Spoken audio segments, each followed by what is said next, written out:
Добре дошли в подкастът Астрокомпас с мен Майя. В този епизод ще чуете прогнозата за месец март, както общата, така и за всеки един зодиакален знак. Както знаете от другите епизоди, но и ще го кажа пак, е много важно, освен за знака на вашата зодия, да слушате приоритетно за знака на вашия асцендент, а ако сте жена или ако сте родени през нощта, с особено внимание слушайте и за знака на вашата луна. Това са трите основни части, които, когато ги съберете като три парченца от пъзел, може да получите сравнително точни насоки за месечната ви прогноза. Въпреки това, индивидуалната прогноза е нещо, което зависи от вашия личен хороскоп, от това кога, къде сте родени и съответно това, което е заложено в вашата лична карта и вашата лична прогноза показва то кога ще се случи. Така че това са само общи насоки и общи влияния, които действат до някъде на всички, но те няма как гарантирано да ви дадат или да не ви дадат определени събития, както и няма как да се каже и да се прецени конкретно точното влияние на всеки един от вас. Тъй като за един човек зодия или асцендент Риби, месеца би бил до голяма степен незабележим, въпреки темите и конкретните сфери, които ще се активират, а за друг човек зодия Риби този месец би бил много значим, много дългосрочни събития биха се случили и всъщност начина, по който се определя това, не е в общата прогноза и конкретните теми и влияния, а е индивидуалната прогноза на всеки един човек.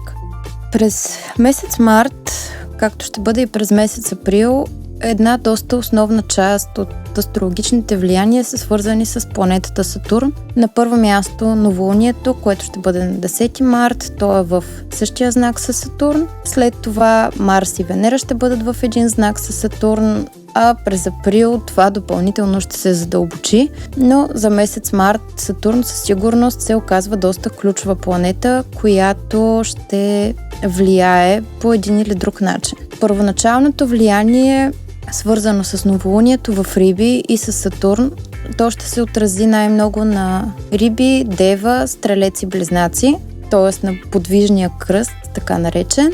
Участието на Сатурн е това, което ще отбележи новото начало, като такова, което е свързано с повече задължения, повече поемане на отговорност и като цяло не толкова с нашите лични стремежи и желания, а по-скоро това, което е редно да направим, което е редно да свършим и което не е удобно да избягваме повече. След новолунието Венера минава в Риби, след средата на месеца, даже по-скоро към края, Марс също ще мине в Риби и те ще бъдат в един знак с Сатурн, което до голяма степен показва тенденцията, която ще се задълбочи, свързана с ограничения на нашите желания Венера и на нашите действия Марс.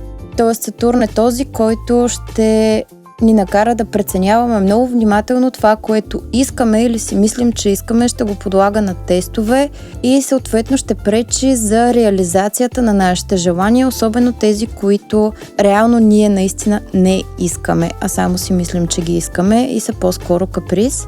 От друга страна, комбинацията Сатурн-Марс е доста трудна, тъй като метафорично може да бъде сравнена с натискането на газ и спирачка едновременно, което не води нито напред, нито назад, по-скоро създава напрежение и другото, което създава, съответно е проблеми, защото ако се натисне газ и спирачка, със сигурност нещо може да гръмне след това. Така че този съвпад, който предстои през следващия месец, но започва да се усеща още през този, ще ни покаже това, което трябва да направим, но не сме готови все още.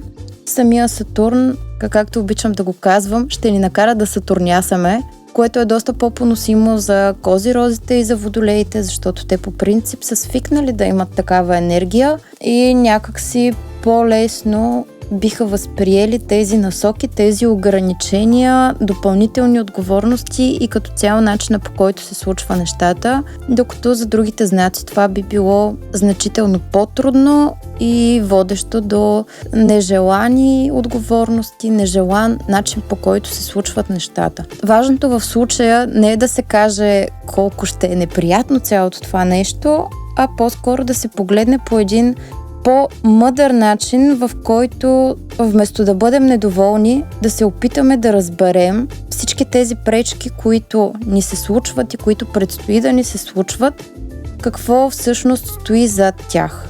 Защо реализацията на определени неща не се случва? Дали наистина тези неща трябва да се случат? Дали наистина тези неща са подходящи и добри за нас и дали наистина ще ни помогнат в развитието? Или ние просто така си мислим, но всъщност истината е друга. Така че този период и този месец, както и следващия, разбира се, ще бъде доста отрезвяващ нашата преценка и ще ни помогне да осъзнаем действително това, което си мислим, че трябва да направим или че искаме, дали наистина е така. Следващото много важно нещо е лунното затъмнение, което е в края на месец март, 25-ти. Той ще бъде заедно с Меркурий, който е видим, и съответно вече затъмненията са по оста Овен, индивидуалност, Везни, партньорство и баланс. Така че това са теми, които са дългосрочно актуални. Актуални са още от миналата година и ще продължат да бъдат. Лунното затъмнение всъщност е пълнолуние, което показва реализация на вече започнали процеси. Тъй като слънчевото затъмнение, то реално се пада на новолуние, тогава е новото начало и като цяло това, което тепърва предстои да се развива, когато то е свързано с лунните възли и с затъмненията, нали, то е кармично, докато пълнолунието е това, което показва кулминацията и показва това, което вече е започнало, ние сме направили достатъчно неща във връзка с него и сега ще видим какъв е резултата. Този резултат до голяма степен ще може да бъде наблюдаван действително чрез външни събития, не такива, които предизвикваме ние, защото ние сме работили вече достатъчно време за да предизвикаме определени резултати, а в този период ще видим чрез външни хора, външни събития това, до което нашите действия са довели. Лунното затъмнение е особено напрегнат период. Той ще бъде особено напрегнат период за Овен, Везни, Рак и Козирог. Така че особено тези знаци, зодия, асцендент или луна, ще усетят затъмнението и съответно напрежението, свързано с него, доста силно. Това, което е може би най-добра стратегия за такъв тип астрологични събития, особено по-напрегнати, е да наблюдаваме максимално много, да внимаваме, дори да записваме това, което се случва, това, което ни казват, да избягваме да взимаме крайни решения, освен ако наистина много не ни се налага и няма как да го избегнем. Причините за това са две. Едната, даже може и да се повече всъщност, но основните причини са две. Първата причина е, че затъмнение буквално означава затъмнение, т.е. замъгляване на съзнанието, тъмнина, нещо, което не виждаме, съответно не разбираме, не осъзнаваме и няма как да имаме в този период ясна преценка, която да доведе до ясни и осъзнати решения. Така че силните емоции в случая наистина не е много вероятно да ни доведат до нещо добро, до някакво добро решение, което съответно да ни помогне много занапред и ако съответно имаме възможност да избягваме да взимаме крайни решения, е най-добре да го направим и после, когато стане малко по-спокойно, тогава да преценим с свежа преценка вече. Втората причина, поради която не е добре да взимаме крайни решения на затъмнения, всъщност я казах вече и тя е свързана с това, че сега ще наблюдаваме кулминацията на нещата, които вече сме направили. Ние ще видим техния резултат. т.е. събитията и това, което е провокирало и което би довело до резултат, ние вече сме го направили съзнателно или несъзнателно, то е там и то съществува. Така че най-разумно за нас би било наистина да наблюдаваме събитията, дори да не ги разбираме. Те в последствие е доста вероятно да се окажат важни, особено за знаците, които споменах, за кардиналните знаци, Овен, Везни, Рак и Козирог. Така че тепърва предстои да наблюдавате важните промени, до които това затъмнение е довело. Освен това, то и първото затъмнение, така че през април предстоят още събития, свързани и с затъмненията, свързани и с други астрологични фактори, които ще бъдат доста важни. Всъщност важна подробност за месец март е, че през половината месец почти Меркурий ще бъде видим и той ще бъде видим в Овен, така че това до голяма степен дава възможност на кардиналните знаци да получат по-добро осъзнаване за събитията, които се случват по време на затъмненията, както и преди тези събития като цяло да имат доста по-ясна мисъл, по-ясно осъзнаване, по-ясно да могат да планират, комуникацията им да се получава по-добре, преговорите, но все пак не ви съветвам това нещо да го правите дните около 25 март, особено пък след това, така че по-скоро до към 20 март най-късно е добре да подхващате някакви инициативи, които са свързани с меркурианските теми, най-вече комуникация, търговия, логика и мислене, също много важно, анализ и като цяло осъзнаване за това, което ни интересува. На база на предстоящите месеци ще е доста по-изчистено от външни влияния. Започваме с месечната прогноза за март за всеки зодиакален знак, като, както вече казах, може да слушате за вашата зодия слънчев знак. С особен приоритет слушате за асцендента и също за луната, особено ако сте родени през нощта или сте жена. И всъщност тези 3 парченца от вашия пъзел до голяма степен описват основните събития за този месец, както и влиянието, което лунното затъмнение ще има върху вас в края на месеца. Скъпи овни, през първата част от месеца събитията ще бъдат на пръв поглед незабележими. Това обаче не означава, че нищо не се случва. Отделете време да помислите за какво се чувствате объркани, дори и заблудени. Какви страхове усещате, особено свързани с любовта и отношенията. Втората част на месеца ще бъде много по-активна темата, но въпреки това не бързайте да взимате крайни решения. Мислете преди да говорите, осъзнаването ще го имате, а заблудите предстои да приключат. Внимавайте да не попаднете в интриги заради собственото си прибързано поведение. Скъпи телци, през първата част на месеца ще бъдете заети със социалния си живот. Приятелите ви ще бъдат важна част от ежедневието ви. За да използвате максимално полезно предстоящите събития, слушайте внимателно какво ви казват хората около вас. Дори и да не сте съгласни, със сигурност има проблеми и е по-добре да им обърнете внимание, вместо да ги игнорирате. Втората част на месеца ще бъде видимо по-спокойна, но това е само на повърхността. Навиците и начина ви на живот трупат своите последствия, с които съвсем скоро предстои да се срещнете. Поставете здравето и грижата за себе си на първо място, особено ако има обективни причини за това. Скъпи близнаци, този месец основна тема ще бъде професионалната ви реализация и трудностите, които имате към настоящия момент. Ще наблюдавате как едни неща се случват лесно, а други трудно. Всичко това не е случайно.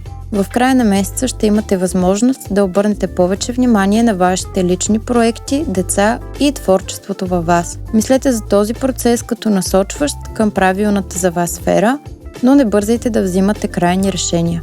Събитията ще посочат правилния път в момента, а вие ще разберете смисъла от всичко това през следващите месеци.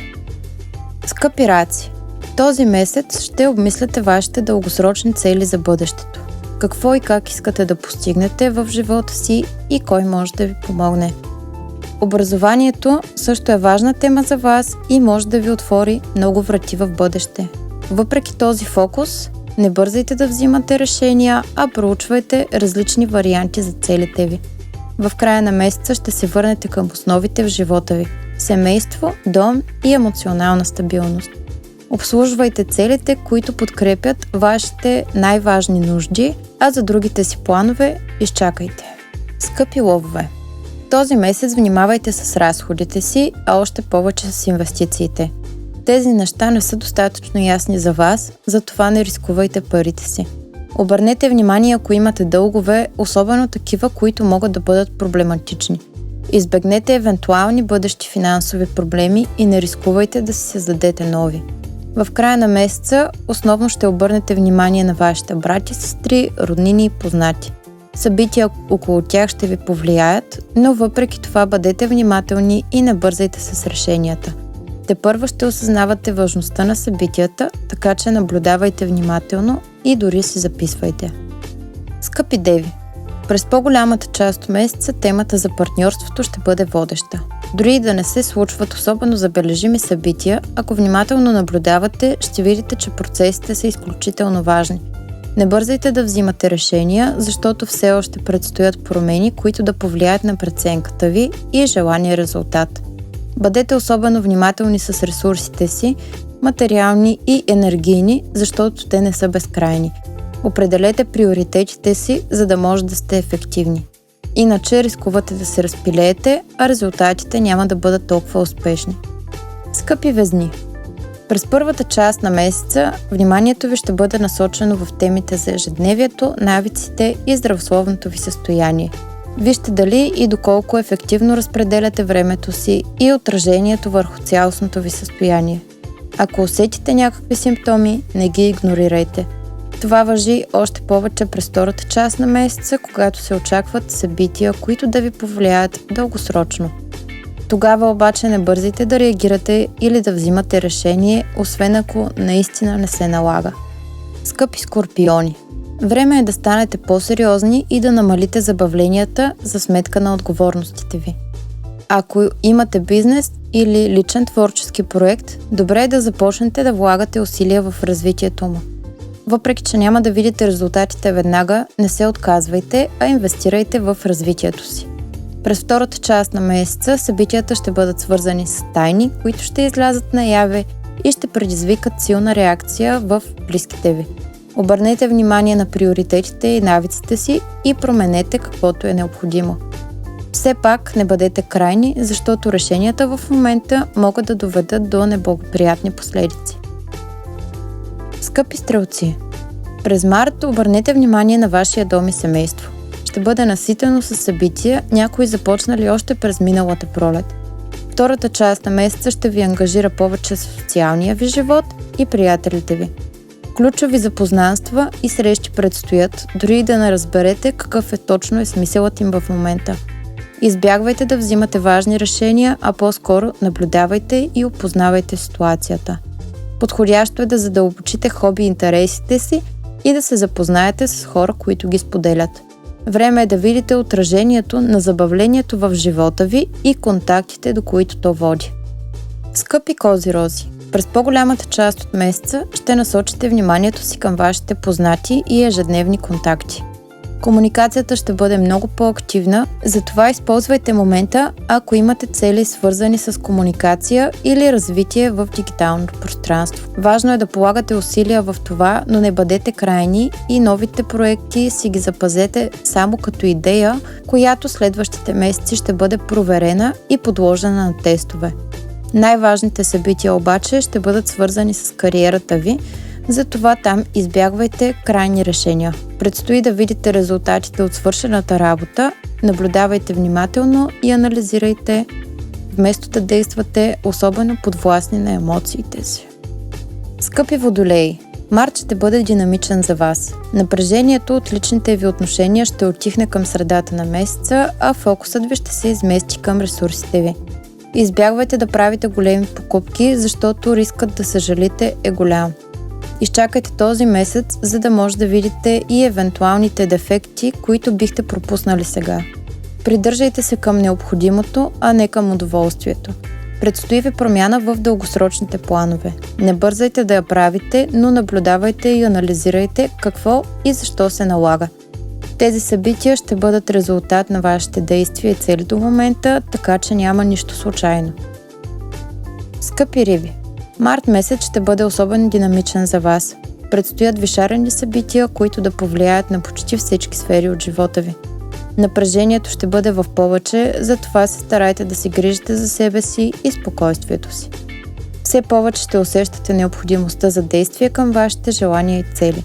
Не бъдете крайни в изпълнението, а чакайте проверката и евентуалните трудности, които може да имате през другия месец. Бъдете внимателни за разходите си, особено тези, които сте направили вече. Ако сте действали с лека ръка през изминалата година, сега ще видите резултатите от това.